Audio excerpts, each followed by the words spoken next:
Tell me. Go ahead. Hello, I'm Professor Bish Sanyal from MIT's Comprehensive Initiative on Technology Evaluation Group.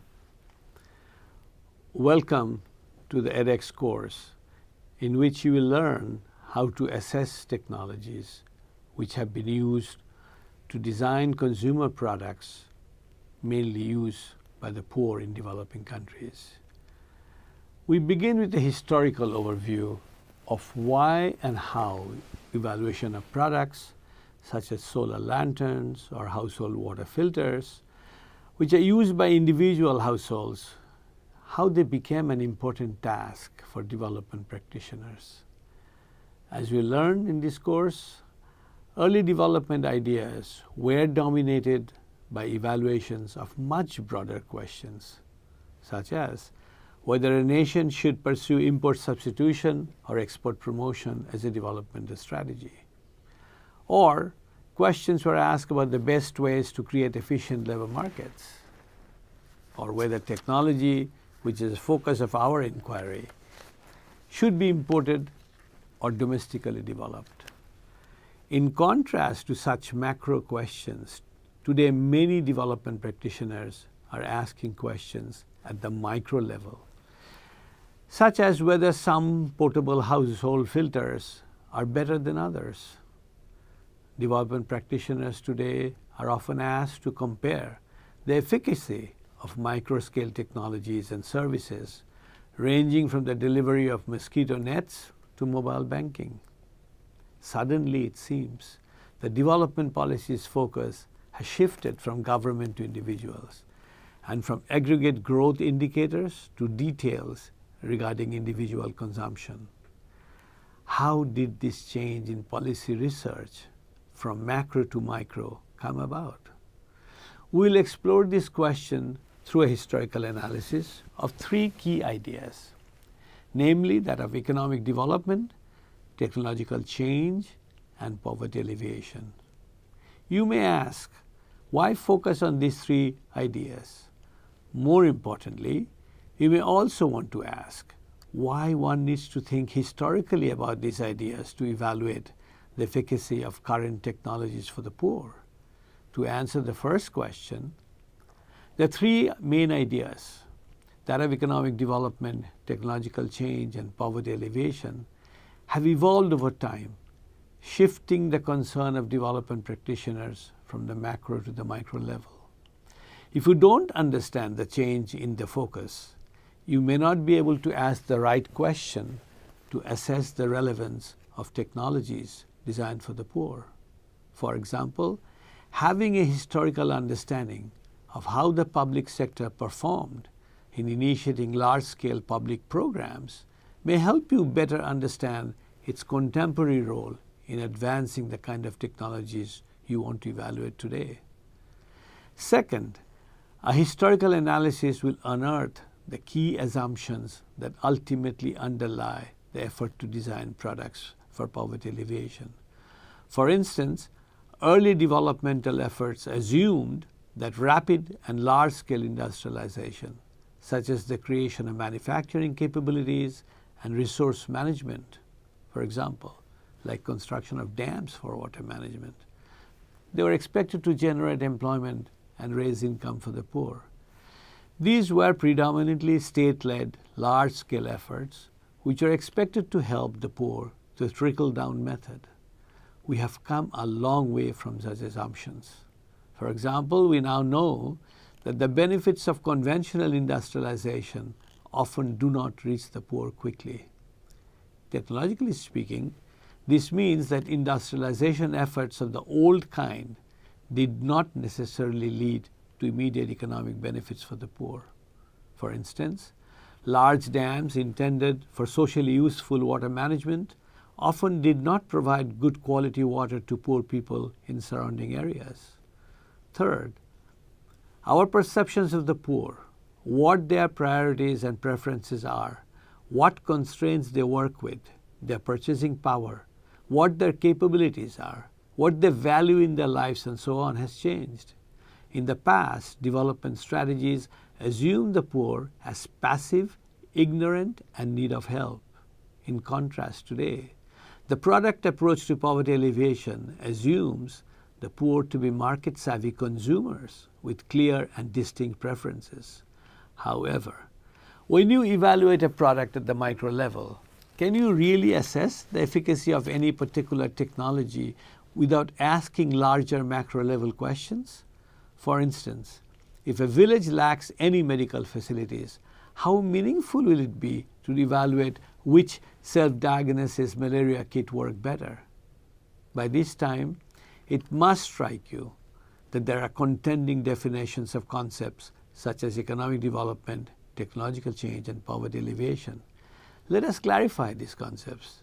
This is important because the evaluations that you will conduct will ultimately rest on your definitions of these concepts. For now, our definitions will be brief because we'll return to them in greater detail in later lectures. In the early phase of development ideas, after World War II, economic development was mainly defined as wealth creation quantified by metrics such as gross national product. Later, however, a much broader, more human-centered definition emerged. This new definition focused on broad-based human development indicators rather than just economic growth. Similarly, the assessment of technological change has also undergone a significant change in interpretation. In early development efforts, technological change meant moving from human and animal-powered agriculture to mechanization and industrialization. The idea was that mechanization, which relied on modern machineries, would increase productivity, thereby increasing the gross national product. A couple of decades later, after developing countries started large-scale industrialization, their emphasis of technological change shifted from large to small-scale appropriate technologies embodied in products that were low cost and therefore affordable, easy to use and repair, and therefore more accessible to the majority of the poor. In early developmental thinking, poverty meant a lack of purchasing power. Therefore, poverty alleviation was understood as a way to increase in incomes of the poor. Along with the broadening of the definition of development itself, the understanding of what is effective poverty alleviation strategy has changed too. Today, poverty alleviation means both the increase in income for the poor and the expansion of their human capabilities, both physical capabilities, such as living in a healthy life, as well as political capabilities, such as freely participating in democratic politics. With these definitional clarifications, let us now turn to our main question.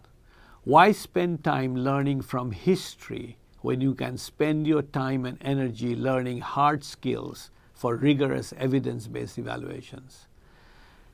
Thinking historically is a skill too. Not only is it a skill, it is one of the most important skills if your goal is to address a long-standing problem.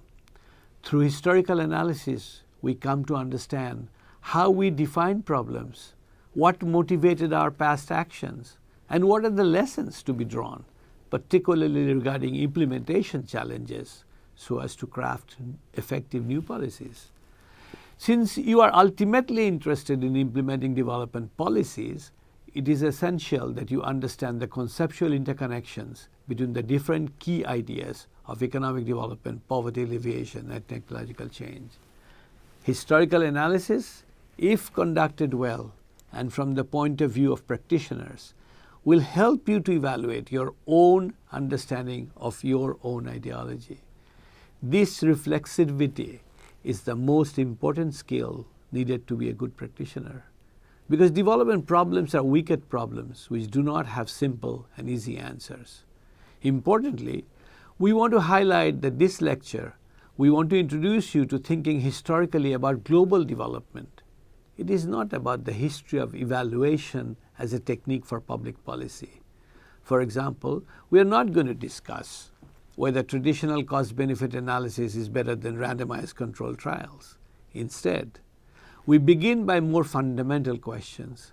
Sometimes, rather than asking how to evaluate a product, a more appropriate question may be to assess whether the product-centered approach is the best way to achieve poverty alleviation? Or are there radically different other approaches necessary? Let me illustrate this using an example. Assume that potable water for the poor is the goal. You may be given to evaluate a number of potable water filters available on the market and decide which one best suits the needs of the poor. This is an important question. However, thinking historically and conceptually about interconnections, you may come to realize that this question is rather limited, particularly if your goal is to create large-scale social impact.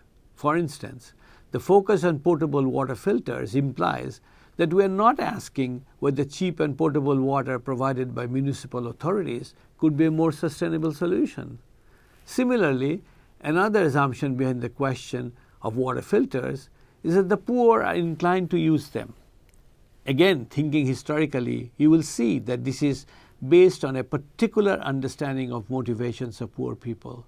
How come the previously ignorant poor are now suddenly assumed to be informed consumers? In this regard, the research conducted by Comprehensive Initiative on Technology Evaluation at MIT has shown that many poor women in urban India choose to purify water using folded saris, even though water filters are available in the market. In addition, research showed that even though the same sari method actually did not purify the water, and in fact contaminated the water further from the dyes used in the saris, the poor women still continue to use it. Why do we then assume that people in this case, poor people, will suddenly change their life practices just because new products are available on the market? In summary, we want to reiterate that a purposive understanding of history will give you a special skill of approaching and appreciating how development ideas have evolved. This is not to say that all changes in developmental thinking have had positive impact. You need to think critically about such changes, drawing so as to not to throw the baby out with the bathwater. Changing context requires appreciation of change has happened in the first place. For that, historical understanding is the key.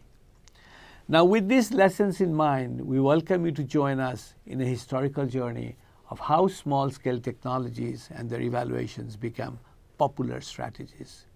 There is much about technology evaluations from the past we can learn from.